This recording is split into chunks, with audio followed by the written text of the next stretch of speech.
සුබ දවසක් වේවා දරුවනේ. අද දවසේ අපි සාකච්ඡා කරන්න බලාපොරොත්තු වෙන්නේ SLFRS 15 ගණන්කරුවා සමග වන විසුම් වලින් වන අයභාරය කියන ගණන් ප්‍රමිතිය සම්බන්ධයෙන් මේ ප්‍රමිතිය විශේෂයෙන් මේ ප්‍රමිතිය අපි කියන ඉෆෙක්ටිව් ඩේට් එක මේ ප්‍රමිතිය ක්‍රියාත්මක බලාත්මක වෙච්ච දවසේ ඉඳන් සලකන්නේ 2018 4 දිනසක තමයි මේ ප්‍රමිතිය බලාත්මක වෙලා අපේ ගිණුම් කරන ක්‍රියාවලියට එක් වෙන්නේ. මීට කලින් අපි මේ ප්‍රමිතිය වෙනුවට සාකච්ඡා කරන්නේ විශේෂයෙන් LKS 18 සහ LKS 11 කියන ගිණුම් කරන ප්‍රමිතිය. දැන් පෙර ආදියට පෙර පැරණි නිර්දේශයේදී අපි ඒ තුන්වන දේශන සමග සාකච්ඡා කරේ මේ LKS 18 ප්‍රමිතිය. එතකොට මේ SLFRS 15 ප්‍රමිතිය තමයි දැන් නව නිර්දේශය ගැන සාකච්ඡා කරන්නේ. එතකොට මේ SLFRS 15 ගිණුම් කරන ප්‍රමිතිය මුලින්ම අපිට කතා කරන්න ඉන්නේ නැත්නම් මේක ඉෆෙක්ටිව් බලාපොරොත්තු වෙන දවසේ 2018 4 දින. ඒතර මේ ප්‍රමිතිය හඳුන්වා දීලා තියෙන්නේ විශේෂයෙන් LKS 11 ඉදිරි කොන්ත්‍රාත්තු LKS 18 අයභාරය ඉෆ්‍රික් 13 ඉෆ්‍රික් 15 ඉෆ්‍රික් 18 සහ සයිසි 31 කියන ගිණුම් කරන ප්‍රමිතියන් පහ අර්ථකථනයන් උදෙසා තමයි මේ SLFRS 15 ගිණුම් කරන ප්‍රමිතිය හඳුන්වා දීලා තියෙන්නේ. නැත්නම් අපේ SLFRS කියලා කියන්නේ ශ්‍රී ලංකා ෆයිනෑන්ෂල් රිපෝටිංగ్ ස්ටෑන්ඩඩ්ස්. ශ්‍රී ලංකා මූල්‍ය වාර්තාකරණ ප්‍රමිතියන් 15 කියන එක. එහෙනම් දරුවනේ අපි මුලින්ම බලමු මොකක්ද මේ අයභාරයක් කියන්නේ කියන එක. අපි සරලව ගත්තොත් සරලව මේක කතා කරගත්තොත්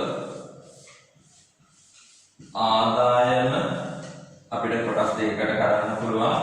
එකක් අයභාරය අනිත් එක ලාභය. එතකොට මේ ගිණුම් කරන ප්‍රමිතිය අපි සාකච්ඡා වෙන්නේ මෙන්න මේ අයභාරය කියන්නේ.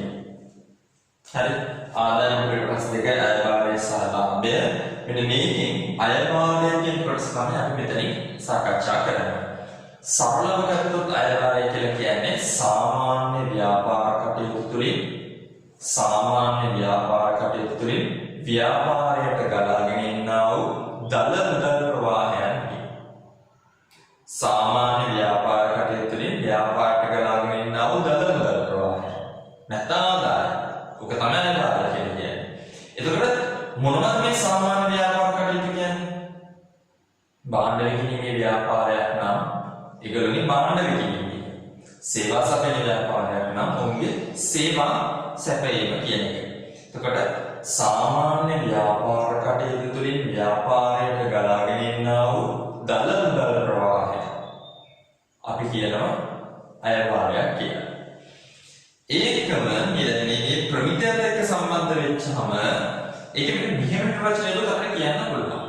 මොකද්ද? භාණ්ඩ හා සේවා හොමාරු කිරීමේදී අස්තිත්වයක් විසින් හිමිකම් ලැබීමට අපේක්ෂා කරන අස්තිත්වය කියලා කියන ව්‍යාපාරයට භාණ්ඩ හා සේවා හොමාරු කරන්න යද්දී ව්‍යාපාර ආයතනය විසින් ලබා ගන්න අපේක්ෂා කරන ප්‍රතිෂ්ඨාව මිල පිළිගු වන වටිනාකමට අපි ගන්න බලාපොරොත්තු වෙන මිල පිළිගු වන වටිනාකමට ගනුදෙනුකරුවෙකුට පොරොත්තු වෙච්ච භාණ්ඩ හා සේවා පැවරීම යන ක්‍රියාවන්ගෙන් නිරූපණය වන ආදායම තමයි අපි අයභාරය කියන්නේ. සරලව ගත්තොත් භාණ්ඩ හා සේවා සැපයීම තුළින් ව්‍යාපාර ආයතනය ගන්න මිලට ඒ ගන්න මිලට සමානව ගනුදෙනුකරුවට පවරන වන භාණ්ඩ හා සේවා යන ක්‍රියාවන්ගෙන් අපි ලබා ගන්න ආදායම තමයි අපි කියන්නේ අයභාරය කියන්නේ. එහෙමත් නැත්නම් සාමාන්‍ය ව්‍යාපාර කටයුතු ව්‍යාපාරයට ලැබෙන දල මුදල් ප්‍රවාහය. එතකොට සාමාන්‍ය ව්‍යාපාර කටයුතු කියලා අපි කියනවා භාණ්ඩ විකිණීම සහ සේවා සැපයීම.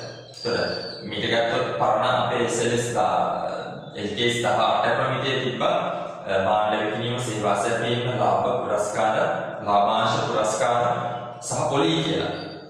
දැන් මේ සියල්ලම මෙතන මේ අලුත් ප්‍රමිතියේදී අපි එකතු කරලා කතා කරනවා. එනම් නිර්වචනය මතක තියාගමු. නිර්වචනය අපි ඉස්සෙල්ලාම අපි කියනවා සාමාන්‍ය ව්‍යාපාර කටයුතු ව්‍යාපාරයට ලැබෙනා වූ දල මුදල් ප්‍රවාහයන්ගේ අපි ආදායම නැත්නම් තලමුදල් ප්‍රවාහය නැත්නම් සාමාන්‍ය ව්‍යාපාරවල ලැබෙනා වූ ආදායම් ටික අයභාරය කියන්න පුළුවන්. එහෙම නැත්නම් භාණ්ඩ හා සේවා හුවමාරු කිරීමේදී අස්තිත්වයක් විසින් හිමිකම් ලැබීමට අපේක්ෂා කරන ප්‍රතිෂ්ඨාවට සමාන වටිනාකමකට ගනුදෙනුකරුවකට අපි පවරන ලබන භාණ්ඩ හා සේවා වලින් ලැබෙන ආදායම අපි අයභාරය. අපිට පෙර නම් අපි කතා කරද්දී 18 LKS 18 දී ව්‍යාපාර ආයතනයක අයභාර වර්ග පහක් ගැන අපි සාකච්ඡා කරා. ඒ තමයි භාණ්ඩ විකිණීමේ, සේවා සැපයීමේ, පොලි, ලාභ, පුරස්කාර විදිහට. නමුත් මෙතනදී අපි සාකච්ඡා කරන්නේ මේ විදිහට. අපි ඕනෙම දෙයක් අපි සිදු කරන්න යද්දී ඕනෙම භාණ්ඩයක් හෝ සේවාවක් සපයද්දී ඒ හැම අවස්ථාවකම ගිවිසුමක් තියෙනවා කියන එක. පැහැදිලි කියන්නේ මේ ගිවිසුමකින් තමයි මේ අයභාරය කියන එක හැම වෙලේම හඳුනාගන්නේ. දැන් මේ අයභාරය හඳුනා ගන්න අපිට පියවරයන් පහක් මේ SLFRS 15 ගිණුම් කරන විදිහට සාකච්ඡා කරනවා. හැම වෙලේම මේ පියවරයන් පහට අනුකූල වෙලා තමයි ව්‍යාපාර ආයතනයේ අයභාරය හඳුනා ගන්න පුළුවන්. මේ පියවරයන් පහ ඉවත් කරලා පැත්තකට දාලා අපිට අයභාරය හඳුනා ගන්න බෑ කියන එකයි මේ SLFRS 15 කියන ප්‍රමිතියෙන් සාකච්ඡා වෙන්නේ.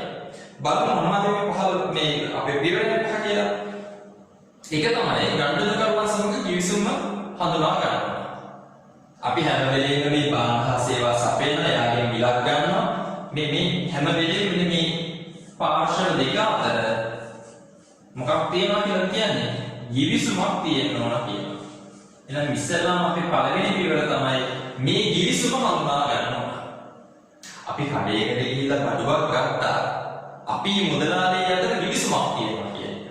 ඔන්න මේ ගිවිසුම තමයි අපිට හඳුනා ගන්න කියනවා ඉස්සෙල්ලා. දෙවෙනි පියවර ගිවිසුමේ සඳහන් ඉටු කළ යුතු බැඳීම් ටික හඳුනා ගන්න ඕන. පළවෙනි එක මොකක්ද? ගිවිසුම. මේ පාර්ශ්ව දෙක අතර තියෙන ගිවිසුම හඳුනා ගන්න. දෙවෙනි එක මේ ගිවිසුමේ තියෙන බැඳීම් ටික මොනවද කියලා හඳුනා ගන්න ඕන. මොනවද අපි භාණ්ඩ විකුණනවා කියන එක. සේවා සපයනවා කියන එක. එහෙම නැත්නම් භාණ්ඩයක් සපයලා සේවාවක් සපයනවා කියන එක. දෙකම එක වෙච්ච. හයිබ්‍රිඩ් දෙකක්. හරි. එහෙනම් පළවෙනි එකේ ගිවිසුම හඳුනාගත්තා. දෙවෙනි එකේ ගිවිසුමේ තියෙන බැඳීම් ටික හඳුනාගත්තා. තුන්වෙනි එක මේ ගනුදෙනුවට මිලක් ප්‍රතිෂ්ඨාවක් නිර්ණය කරගන්න. මිලක් නිර්ණය කරගන්නවා. හරි. ගිවිසුමක් තියෙනවා මේ දෙන්න අතර. ගිවිසුමට අදාළ බැඳීම් ටික හොයා ගන්න ඕන. මේ බැඳීම් ටික ඉටු කරන්න අපි ගන්න මිල හොයා ගන්න ඕන. මේ බැඳීම් ටික ඉටු කරන්න අපිට අය කරන්න වෙන මිල කොච්චරද? මිල නැත්නම් ප්‍රතිෂ්ඨාව කියන නිර්ණය කරගන්න ඕන. ඊළඟ එක මේ ගිවිසුමේ සඳහන් බැඳීම් ටික මේ මිලට අනුව අපි වෙන් කරගන්න ඕන. ගනුදෙනුවේ මිල ඉටු කළ යුතු බැඳීම් වලට වෙන් කරනවා. අපි හිතමු බැඳීම් දෙකක් තියෙනවා නම් රුපියල් 100ක් නම් අපේ මිල අපි පළවෙනි බැඳීමට 40යිද දෙවෙනි බැඳීමට 60යිද මේ විදිහට බැඳීම් ටික මිලට අනුව වෙන් කරගන්නවා. හරි. දැන් මිල මේ බැඳීම් වලට කොහොමද වෙන් වෙලා යන්නේ කියලා අපි වෙන් කරගන්න ඕන. පහ අස්තිත්වයේ ගිවිසුමේ බැඳීම් ඉටු කරන විට ඊට අදාළ අයභාරය හඳුනා ගැනීම. එහෙනම් මොකද්ද? ඉස්සෙල්ලාම අපි ගිවිසුමක් හඳුනා ගන්න ඕන. දෙවෙනි එක ඒ ගිවිසුමේ සඳහන් නැත්නම් ගිවිසුමට අදාළව අපි ඉටු කරන බැඳීම් ටික. කවුද? අපි අස්තිත්වය. අස්තිත්වය ඉටු කරන බැඳීම් ටික හඳුනා ගන්න ඕන. ඒ බැඳීම් ඉටු කරද්දී අපිට ගන්න අපේක්ෂා කරන මිල නැත්නම් ප්‍රතිෂ්ඨාව නිර්ණය කරගන්න ඕන. ඒ මිල මේ බැඳීම් වලට අනුව වෙන් කරගන්න ඕන. මේ බැඳීම් වලට මෙච්චර මිලක් යනවා, මේ බැඳීම් වලට මෙච්චර වටිනාකමක් විතර වෙන් කරගන්න ඕන. අවසානයේ මේ බැඳීම් ටික ඉටු කරද්දී එක එක අයභාරය හඳුනා ගන්න ඕන. එහෙනම් ඔන්න ඔය කියන පියවරයන් පහ හොඳට මතක තියාගන්න ඕන. ඔය පියවරයන් පහ මත තමයි ව්‍යාපාර ආයතනයකට අයභාරය හඳුනා ගන්න පුළුවන්. ඔය බැඳීම් පහ ඉටු වෙනකොට තමයි ව්‍යාපාර ආයතනයට අයභාරය හඳුනා ගන්න පුළුවන්. එසේම මාර්ග 15 ප්‍රමිතියේ සඳහන් පියවර යන පහ විස්තරාත්මක වෙන සාකච්ඡා කරන්න යනවා. පළවෙනි එක ගණන්කර සංගමන ගිවිසුම හඳුනා ගැනීම. ගිවිසුමක් යන බලාත්මක කළ හැකි හිමිකමක් හා බැඳීම් ඇති කරන එකඟවීමකි. දැන් 82 දෙවැනි අධ්‍යයනයේදී අපි ලෝ සබ්ජෙක්ට් එක නැත්නම් නීතිය කියන සබ්ජෙක්ට් එකේදී ගිවිසුම් නීතිය ඉගෙන ගන්නවා. ඒතර ගිවිසුම් නීතියේදී මේ සම්බන්ධ සියලු කතා ටික අපි සාකච්ඡා කරලා තියෙනවා. ඒතර ගිවිසුමක් කියන්නේ බලාත්මක කළ හැකි හිමිකම් හා බැඳීම් ඇති කරන එකඟවීම. එවැනි ගිවිසුමක් ලිඛිත වාචික ව්‍යාපාරික පුරුදු වලින් ව්‍යංග වූ ආකාරයට ඇති විය එකක් කතා කරන ගිවිසුමක් නම් ලිඛිත වෙන්න පුළුවන් වාචික වෙන්න පුළුවන් ව්‍යංගයෙන් ඇති වෙන්න පුළුවන් කියන දේ. එහෙනම් ඉස්සෙල්ලාම අපේ ආයතනයේ නැත්නම් අපි කියන අස්තිත්වය අපේ ව්‍යාපාරයේ අස්තිත්වය කියන්නේ. ඒතර අපි අපේ ගණන්කරුවෝ අතර ගිවිසුමක් ඇති වෙන්න ඕන. කියන්නේ එකඟ වීම වලින් සම්බන්ධ ලියවිලා. හරි. ඒතර ඒක ලිඛිත වෙන්න පුළුවන් වාචික වෙන්න පුළුවන් ව්‍යාපාරයෙන් ව්‍යංගයෙන් ඇති වෙලා තියෙන්න පුළුවන්. පහත නිර්ණායක සම්ප්‍රදායෙන් නම් ගිවිසුමක් ඇති වී අයවාරයේ නිරුද්ධ කර හැකි මේ පළහ කියන දේවල් ටික ඉක්ම වෙනවා නම් අනිවාර්යයෙන්ම අපේ අයවාරය හඳුනා ගන්න පුළුවන් වෙන ආකාරයේ ගිවිසුමක් කියලා අපි කියනවා. ගිවිසුම සඳහා අදාළ වන පාර්ශ්ව ගිවිසුම අනුමත කර දීම හා ඊට අදාළ වන බැඳීමට කැපවීම කියනවා. කියන්නේ අස්තිත්වයේ ගනුදෙනු කරුවේ මේ ගිවිසුම අනුමත කරලා තියෙනවා. තනියෙන් ගිවිසුම ගන්න බෑ. එක පාර්ශ්වයක් හරි මම කැමති මේ වැඩේ කරන්න කියලා ගිවිසුමක් ගන්නවා. ඒතර මේ පාර්ශ්වය කැමති නැත්නම් අපිට ගිවිසුමක් කියන්න පුළුවන්ද? බෑ. එතකොට මේ පාර්ශ්ව දෙකම මොනවා වෙලා තියෙනවද? මේ ගිවිසුම අනුමත කරලා තියෙනවා. තනියෙන් ගිවිසුම ගහලා ඉන්න බෑ අපිට. දැන් පාර්ශ්ව දෙකම අනුමත කරලා සහ ඒ ගිවිසුමේ තියෙන බැඳීම් ටික ඉක්ම කරන්න කැප වෙලා ඉන්න ඕන. අයිතිය පැවැත්වීම වාහන හා සේවා සම්බන්ධයෙන් අදාළ පාර්ශ්වයන් හිමිකම් හඳුනා ගන්න තියෙනවා. අපි දැන් වාහන සේවාව පවරන්න නෑනේ ගණන් කරන්නේ. ඒ වාහන හා සේවාව පවරන්න යද්දී ඒ වාහන හා සේවා සම්බන්ධයෙන් මේ හිමිකම් මේ අස්තිත්වය තියෙනවා මොකද්ද? හිමිකමක් තියෙනවා. අයිතිය පැවැත්වීම ගෙවීම් කොන්දේසි ආයතන හඳුනාගත හැකි වීම. මොනවාද ගෙවීම් කොන්දේසියක් තියෙනවා නම් ඒ සම්බන්ධයෙන් හඳුනා ගන්න පුළුවන් වෙනවා. ගිවිසුමට වාණිජ කාර්යයක් තියෙනවා නම් සහ ගණන්කරට පවරන ලබිය හැකි බාහිර සේවා සඳහා හුවමාරු ප්‍රතිෂ්ඨාවේ හිමිකම අයකට ලැබීම අපේක්ෂා කළ යුතුයි. හරි ඒ කියන්නේ අපි අපේක්ෂා කරන අපි ගාවට හිමිකමට සමාන ප්‍රතිෂ්ඨාවක් අපි අය කර ගන්නවා කියන එක මේ ගිවිසුමේ සඳහන් වෙලා තියෙනවා. දෙවෙනි පියවර දැන් අපි ගිවිසුම හඳුනාගත්තා. ගිවිසුමේ සඳහන් බැඳීම් ටික වෙන් කර ගන්න ඕන. ගිවිසුමේ සඳහන් ඉටු කළ යුතු බැඳීම් හඳුනා ගැනීම. මේ පියවරෙන් හොඳට මතක තියාගන්න. අස්තිත්වය සැපයීමට එකඟ වූ මානව සේවාවන් මෙන්න බැඳීම් ලෙස සලකනවා. අස්තිත්වය සැපයීමට එකඟ වූ මානව සේවා අන්න පැහැදිලි වචන ටික. අස්තිත්වය සැපයීමට එකඟ වූ මානව සේවාවන් මෙන්න බැඳීම් ලෙස සලකා තීරණය කළ යුතු අතර වෙන් කළ නොහැකි නම් මානව සේවා ගොනුවක් ලෙස බැඳීම් කළ යුතුයි. අපි අස්තිත්වයේ විසින් ගණනය කරනට පවරන්න අපේක්ෂා කරන බාණ්ඩ සේවා ටික තමයි මේකේ බැඳීම් ටික කියලා අපි මෙලෙවම හඳුනා ගන්නවා. තුන්වෙනි එක මිල තීරණය කිරීම.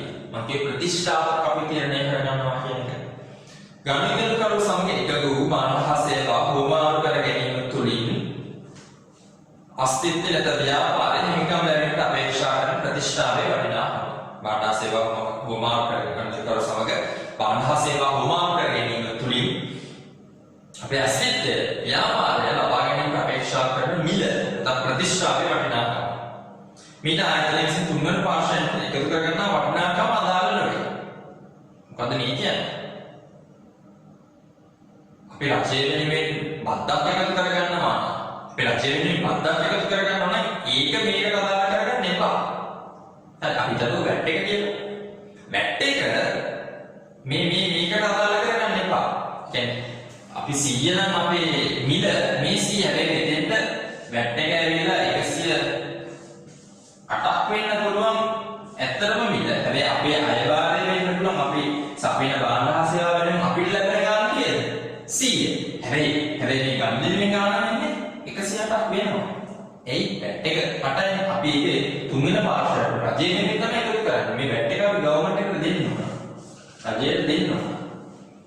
ඒකම ඔබ නියෝජිතයෙක් නම් ඔබ ප්‍රධානීන් වෙනුවෙන් නම් ආදායම එකතු කරන්නේ ඔයාට අදාළ වෙන්නේ මොනවද? නියෝජනද කොමිස් මුදල විතරයි. ඒවත් හොඳට මතක තියාගන්න. ගණනමේ මිලදී කිරීමේදී සලකා බලන සාධක. විචාර ප්‍රතිෂ්ඨාව සැලකිලි වන්දනයේ මූල්‍ය සාකච්ඡක සාමූල්‍ය නොවන ප්‍රතිෂ්ඨාව සහ ගණන කරුණු ගෙවිය යුතු ප්‍රතිෂ්ඨාව. 4. ගණනමේ මිල ඉටු කළ යුතු බැඳීම් වලට වෙන් කිරීම. අපි මුලින්ම හඳුනා ගන්නවා බැඳීම් ටික. මේ ගණන පදවල තියෙන බැඳීම් ටික. ඒ බැඳීම් වලට අදාළව අපි ඒක ඉටු කරන්න අපි අපේක්ෂා කරන ප්‍රතිෂ්ඨාව මිල හඳුනා ගන්නවා.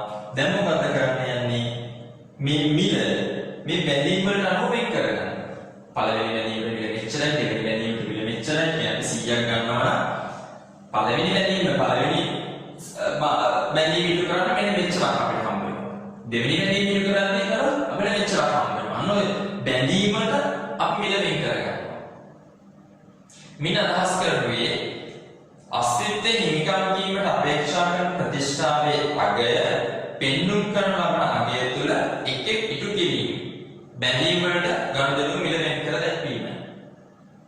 හිමිකම් වීමට අපේක්ෂා කරන ප්‍රතිෂ්ඨාවේ අගය පෙන්눔 කරන ලබන අගය තුල එක් ඉටු කිරීම බැඳීම් වලට එක් අපි කරන්න තියෙන බැඳීම් වලට අනුව මේ ගනුදෙනු මිල වෙන් කරන්න හැකියි.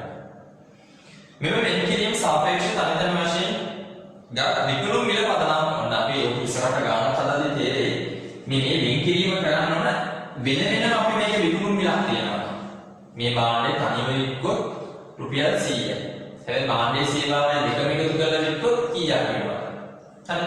තනිතන විකුණුම් මිල මත මේක ගාන හදලා උඩට තේරෙයි හොඳටම මිල පදනම් කරගatiya යුතුයි. මේ සඳහා පදනම් වලින් බාහිර සේවා වෙන වෙනම විකුණන විට නිරීක්ෂණය කර හැකි මිලයි. ඔබ හොඳට කියවලා තේරුම් ගන්න. විකුණුම් මිල විචුව නිරීක්ෂණය කරන්න හැකි නම් ඇස්තමේන්තු කළ හැකියි. අස්තිත්වයේ ගිවිසුම් බැඳීම් ඉටු කරන විට ඊට අදාළ අයවාරය හඳුනා ගැනීම. මේ කියන දෙවෙනියට අපි කතා කරන බැඳීම් ටික දෙවෙනි පියවරේදී කතා කරන බැඳීම් ටික එක එක බැඳීම ඉටු කරද්දී තමයි අපිට මොනවද අයවාරය හඳුනා ගන්න පුළුවන් වෙන්නේ. ගණනකට පොරොන්දු මානව සේවා පැවරීම මගින් හඳුනාගත් බැඳීම් ඉටු කරන ලබන පමණක් අස්තිත්වයට අයවාරය හඳුනා ගන්න හැකියි. එක බැඳීම් ටික ඉටු කරගෙන යද්දී තමයි ව්‍යාපාර ආයතනයට මොනවා හඳුනා ගන්න පුළුවන්ද? ව්‍යාපාර ආයතනය අයවාරය හඳුනා ගන්න පුළුවන්. මේ බැඳීම් ටික ඉටු වෙන්න ඕන. බැඳීම් ටික ඉටු වෙන්න ඕන. මොනවා හඳුනා ගන්නද? අයවාරය හඳුනා ගන්න. අභ්‍යාසයක් එක. හරි අපි ඔක බලමු. සීමාසත ABC ආයතන 2019 1 දින ශීතකරණය කල්වි කිරීමට වසර 2ක් සඳහා වන නඩත්තු සේවා සහිත පාරිභෝගික සමග විසඳුමකට එළඹේ. වන ABC ආයතන 2019 1 දින ශීතකරණය කල්වි කරන්න වසර 2ක් සඳහා වන නඩත්තු සේවා සහිතව පාරිභෝගික සමග විසඳුමකට එළඹුණාලු. ABC සමාගම පාරිභෝගිකයා වෙත යාන්ත්‍රික නෛතික අයිතිය ආරම්භයේදීම ලබා දෙයි. හරි අපි ABC ආයතන කියන අභ්‍යස්තිත්වය. පාරිභෝගිකයාට යාන්ත්‍රික නෛතික අයිතිය ආරම්භයේදීම ලබා දෙනවා. පාරිභෝගිකයා ශීතකරණ නඩත්තු සේවා සඳහා 1,70,000ක් ගෙවීමට පොරොන්දු වූ අතර ඔන්න අපි පාරිභෝගිකයා අතර ගිවිසුමේ වටිනාකම කියන 1,70,000යි. ඒවා වෙන වෙනම කළ ශීතකරණය විකුණුම් මිල 60,000 ලෙස නඩත්තු සේවා සඳහා 1,40,000 ලෙස දැක්විය හැකියි. ආය වෙන වෙනම ගිය ශීතකරණය 60,000යි නඩත්තු සේවා සඳහා 1,40,000යි. ඔබ විසින් අර පියවරයන් පහ භාවිතා කොට 2019 12 දින වර්ෂවල අයවාරය ඇස්තමේන්තු කරන්නලු. සාමීට අදාළ ගිණුම් සකස් කරන්න. හරි. බලන්න.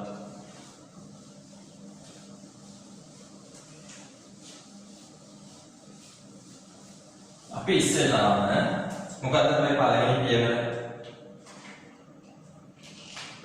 අපේ පළවෙනි පියවර givisuma හඳුනා ගැනීම. givisuma හඳුනා ගැනීම. මොකද්ද කියන givisuma? ABC ආයතනයේ විසින් ශීතකරණයක් අලෙවි කිරීම සහ ඒ සඳහා වර්ෂ දෙකක නඩත්තු සේවා සැපයීම. මොකක්ද අපි කියනවා? ශීතකරණයක් අලෙවි කිරීම හා වසර දෙකක නඩත්තු සේවා සැපයීම. හරි. ඔන්න givisuma හඳුනාගත්තා. මොකක්ද givisuma? ශීතකරණයක් අලෙවි කිරීම හා වර්ෂ දෙකක නඩත්තු සේවා සැපයීම. හරි. ශීතකරණයක් අලෙවි කිරීම සහ වර්ෂ දෙකක නඩත්තු සේවා සැපයීම. දෙවෙනි එක මොකක්ද අපිට තියෙන්නේ? අපිට දෙවෙනියෙන් තියෙන්නේ මොකක්ද පියවර? givisumේ සඳහන් බැඳීම් ටික හඳුනා ගැනීම. බැඳීම් ටික හඳුනා ගැනීම. හරි. givisumට සඳහන් කරන්න බැඳීම් ටික. මොනවද givisumට සඳහන් කරන බැඳීම් ටික? පළවෙනි බැඳීම තමයි ශීතකරණයක් අලෙවි කිරීම. ශීතකරණයක් අලෙවි කිරීම. ඔන්න පළවෙනි බැඳීම. හරි. දෙවෙනි බැඳීම මොකක්ද? වසර දෙකක නඩත්තු සේවා ඉටු කිරීම. හරි. මොනවද බැඳීම් දෙක? එකක් ශීතකරණයක් අලෙවි කිරීම, දෙවෙනි එක වර්ෂ දෙකක නඩත්තු සේවා සැපයීම. ඔන්න අපේ තුන්වෙනි පියවර එක. හරි. givisuma හඳුනා ගැනීම, ශීතකරණයක් අලෙවි කිරීම හා වර්ෂ දෙකක සේවා සැපයීම. දෙවෙනි පියවරට ආව givisumේ සඳහන් බැඳීම් ටික හඳුනා ගැනීම. පළවෙනි බැඳීම ශීතකරණය අලෙවි කිරීම, දෙවෙනි එක වසර දෙකක නඩත්තු සේවා සැපයීම. තුන්වෙනි එක තමයි අපේ ගනුදෙනුවේ මිල තීරණය කිරීම. නැත්නම් මිල නිශ්චය කිරීම. කීයද මිල? රුපියල් 1,70,000කට මිල නිශ්චය නැත්නම් තීරණය කොට ඇත.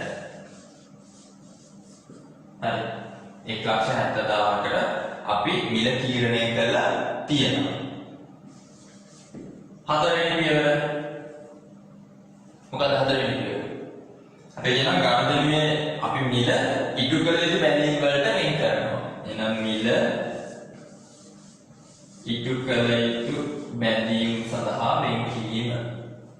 හරි. මේක පොඩ්ඩක් උඩින් ලියන්න. ඔන්න මේ ටික පැහැදිලි කරගෙන තියාගන්න. මේ නම පියවරයන් තුනක් ලියලා තියෙනවා. මේ හතරවෙනි පියවර තමයි ආයෙ උඩට අරගෙන ලියන්නේ.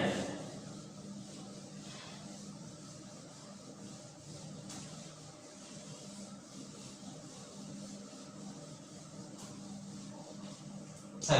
හතරවෙනි පියවරේ මොකක්ද කියන්නේ?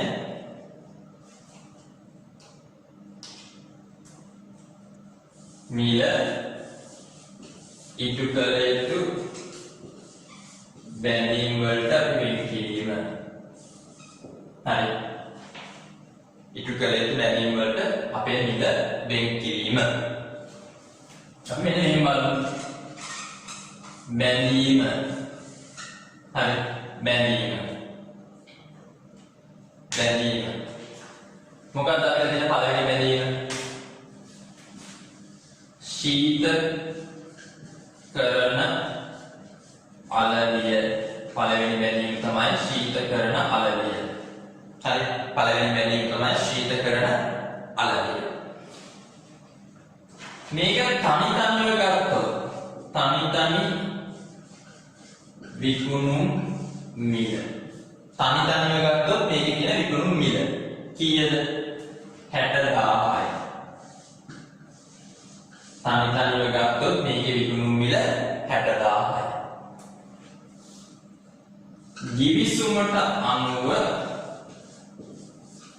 givisumට අනුව වටිනාකම. හරි. givisumට අනුව වටිනාකම. පළවෙනි බැඳීම මොකද්ද? ශීතකරණ අලව්‍ය. තනි තනිව ගත්තාම ශීතකරණ අලව්‍යයට සඳහා වටිනාකම වෙන රුපියල් 60000යි. ගිවිසුමට අනුව වටිනාකම උන් අපි හොයන්න යනවා. හරි. දෙවෙනි බැඳීමත් ලියාගෙන ඉඳලා හොඳටම තේරෙයි. දෙවෙනි බැඳීම මොකද්ද? වසර දෙකක නඩත්තු සේවා සැපයීම. හරි. පළවෙනි බැඳීම ශීතකරණ අලව්‍ය, දෙවෙනි බැඳීම වර්ෂ දෙකක නඩත්තු සේවා සැපයීම. ශීතකරණ අලව්‍යයේ තනි තනි විකුණුම් මිල තමයි රුපියල් 60000. වර්ෂ දෙක නඩත්තු සේවා සැපයීම තව තනි තනි විකුණුම් මිල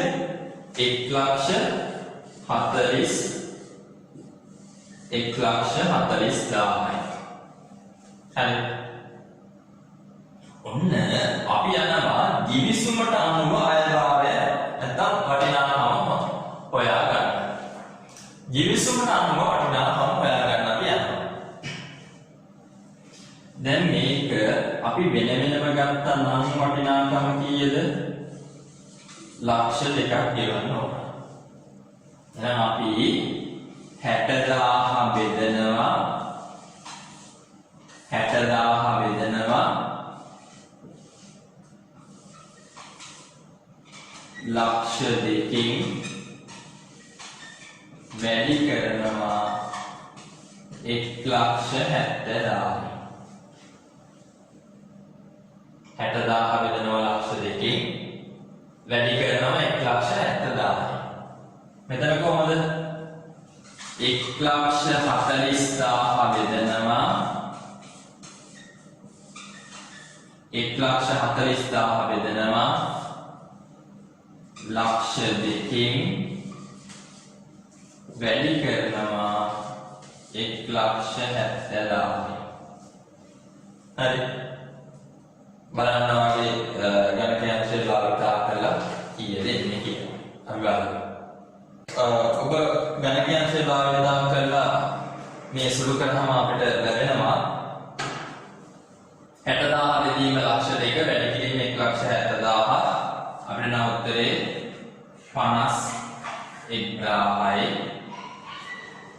1,40,000 බෙදීම ලක්ෂ දෙක වැඩි කිරීම 1,70,000. එතකොට අපිට එනවා වටිනාකම 1,19,000යි.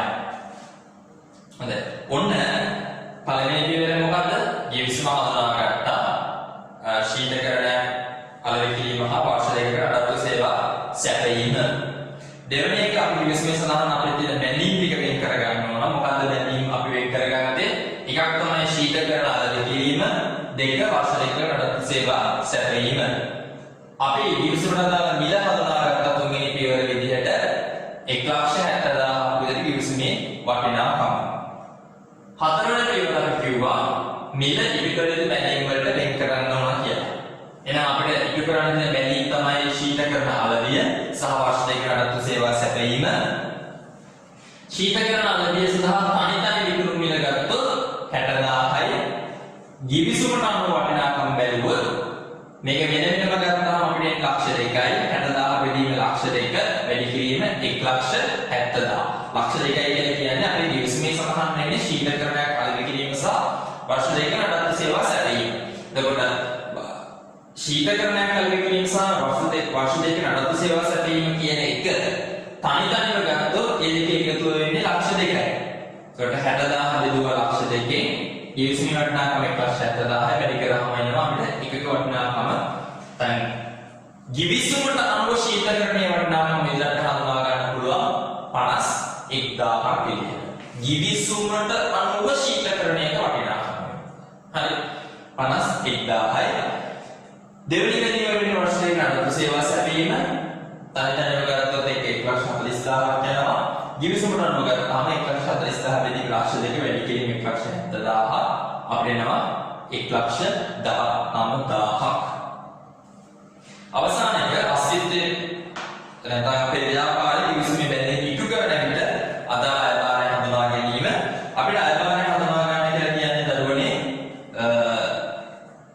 2019යි 12යි 31 දිනට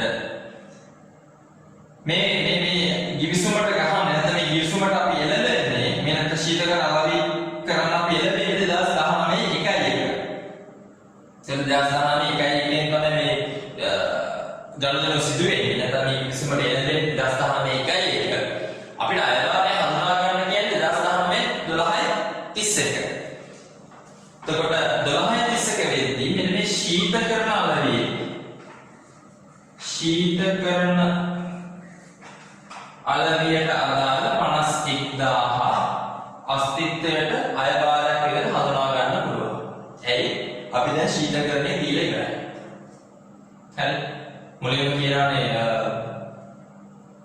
භාණ්ඩය අලෙවි කරපු ගමන් භාණ්ඩේ නෛතිකයි කියන පැවරෙනවා කියලා. එහෙනම් ශීතකරණයට අදාළ ශීතකරණය විකිණීමට අදාළව ශීතකරණයේ පැවරීමට අදාළව 51000 අපිට හඳුනා ගන්න පුළුවන්. දෙවෙනි එක නඩත්තු සේවා. දෙවෙනි නඩත්තු සේවා එක මේක කියන්නේ අපිට වර්ෂ දෙකක නඩත්තු සේවා සඳහා කියලා. ඒතර වර්ෂ දෙකක නඩත්තු සේවා සඳහා තමයි කිසිමේ 1,90,000ක් අපිට හම්බ වෙන්නේ. දැන් 12/30 කියන්නේ එක වර්ෂයක අවසානයේ. එහෙනම් මේ 1,19,000 භාගයක් තමයි මේ 12/31 විදිහට හඳුනා ගන්න පුළුවන්. ඒ කියන්නේ අපිට හඳුනා ගන්න පුළුවන් 59,500. එහෙනම් 12/31 දිනට අපිට මේ ගනුදෙනුවට අදාළ වයභාරය හඳුනා ගන්න කිව්වොත් ශීතකරණයෙන් 51,000කුත් නඩත්තු සේවා සඳහා 59,500කුත් හඳුනා ගන්න පුළුවන්. ඔක අපි ඊළඟ වර්ෂයට කියව 2020 වෙද්දී මෙන්න මේ නඩත්තු සේවාවල ඉතුරු 59,500 අයභාරය හඳුනා ගන්න පුළුවන්. හරි එහෙනම් පැහැදිලි.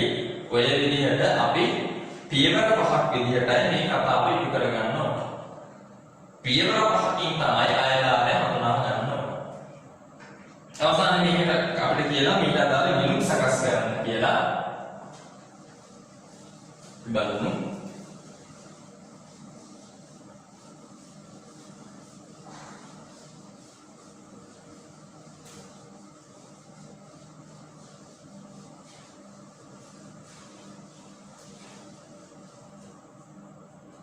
අපි භාණ්ඩ හා සේවා වෙනම ගත්තොත් භාණ්ඩ විකිණීම අයභාරය භාණ්ඩ විකිණීමේ අයභාරය සේවා සැපයීමේ අයභාරය සහ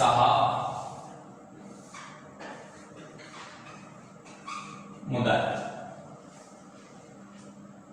හරි. එතකොට භාණ්ඩ විකිණීමේ අයභාරය අපිට හඳුනා ගන්න පුළුවන් කීයද? 51,000 පළවෙනි අවුරුද්ද. හරි. 51,000 මේක මුදලින් ගෙවුවොත් අපිට මුදල් පොත හර කරගන්න පුළුවන්. සමාවෙන් මුදල් පොත හර කරගන්න පුළුවන්. සහාය භාර ගිණුම බැල කරගන්න පුළුවන්. මේක ගෙවීමට පොරොන්දු වෙලා තියෙනවා නම් අපිට ලැබිය යුතු විදිහට පෙන්ව ගන්න පුළුවන්. සේවා සැපයීමේ පළවෙනි එක අපිට 59,500 හඳුනා ගන්න පුළුවන්. මුදලින් ලැබුණා නම් නොලැබුණා නම් අපිට ලැබිය යුතු විදිහට පෙන්වන්න පුළුවන්. හොඳයි. අපි යනවා අභ්‍යාස අංක 2. සීමාසහිත ABC සමාගම පරිගණක දෘඩුකාංග හා මෘදුකාංග විකිණීම හා නඩත්තු සේවා සඳහා ලක්ෂ 22ක 2.2 මිලියන් සඳහා 2019 එක දින කිවිසුමට ලැබුණා. ABC සමාගම මෘදුකාංග විකිණීම හා නඩත්තු සේවා කටයුතු තනිතනම පදනම සිදු කරන ලබන විට පිළිවෙලින් මෘදුකාංග විකුණන්න සහ නඩත්තු සේවා සපයන්න වෙයි කියන්නේ. හොඳට පැහැදිලි කරගන්න. එතකොට මෘදුකාංගයක් විකුණන්න යා පිළිවෙලින් ලක්ෂ 3යි. ඒ මෘදුකාංග නඩත්තු සේවා සඳහා 1,75,000ක විකුණුම් විලා. ඒකම දෘඩාංග විකුණන්න 20,50,000ක ඇස්තමේන්තු කරනවාලු. අපිට කියනවා 2019 ඉඳලා අවසන් වර්ෂය සඳහා අයභාරය ඇස්තමේන්තු කරන්න. උතන ගත්තොත්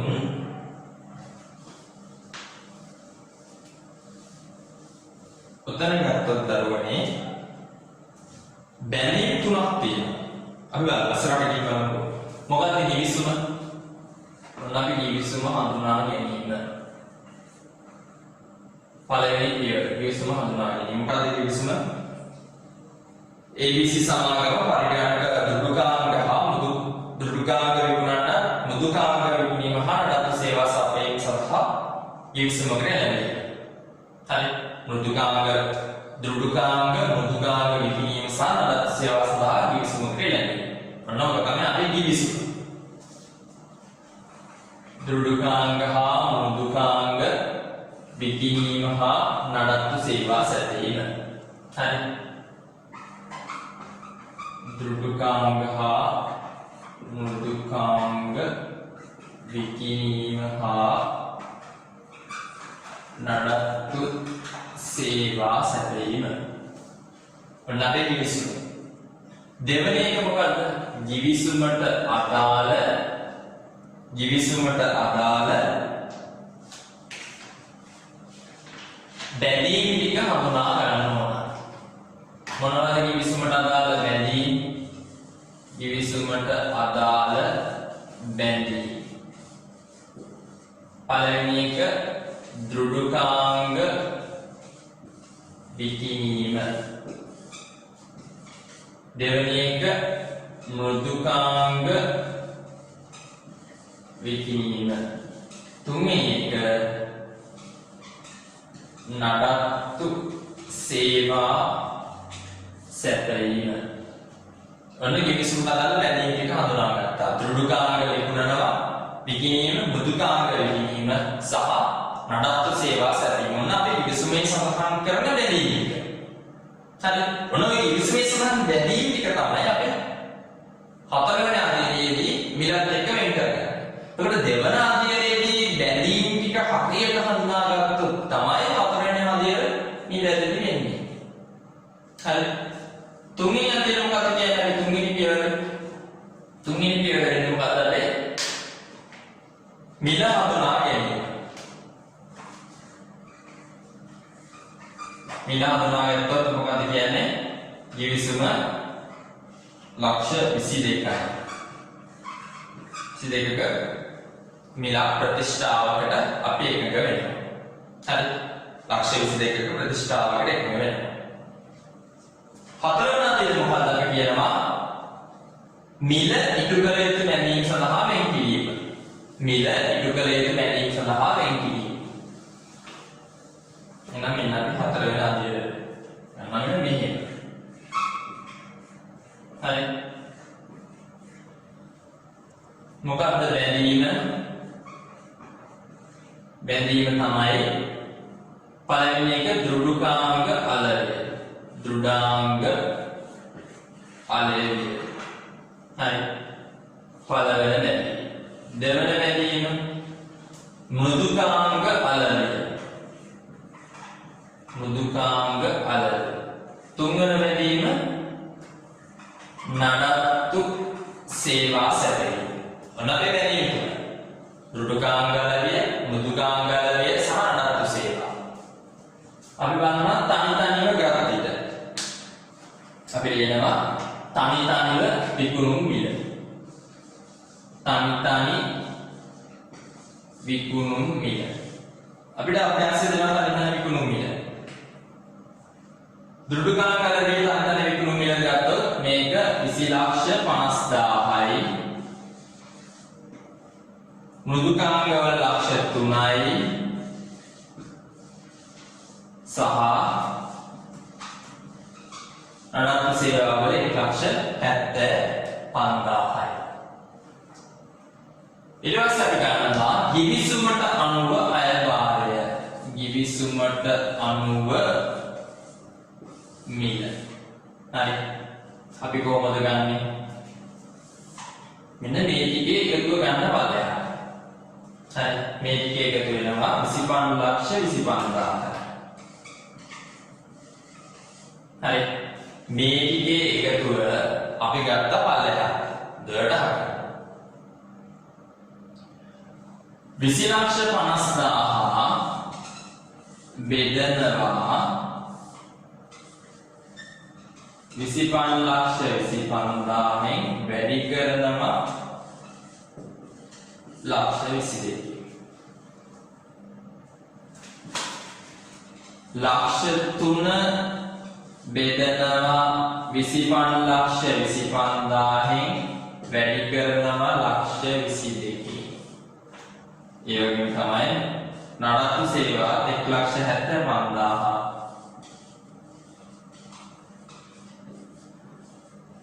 බලන්න ඔයගේ ගණන් යන්ත්‍ර බලවතා කරලා කීය ගානද එන්නේ කියලා.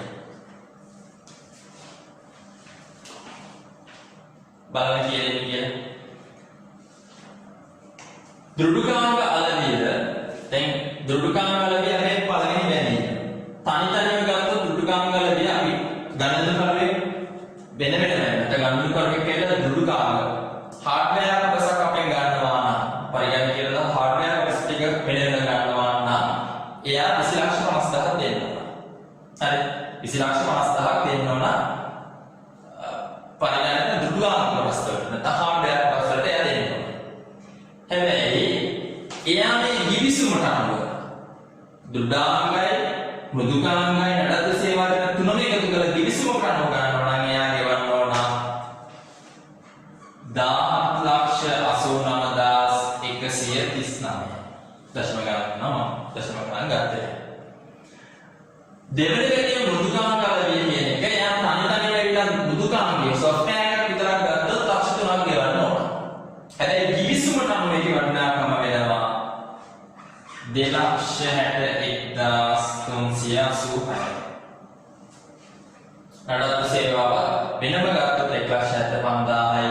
මේක නම ගිවිසුමට අනුව ගියොත් 1,52,475. හරි. හොඳට බලන්න මේ කතාව. දැන් මේ තනි තනිව ගත්තේ. තනි තනිව ගත්තොත් කීයද ගාන? එහෙනම් ඒ අනුව ගිවිසුමට වටිනාකම කීයද?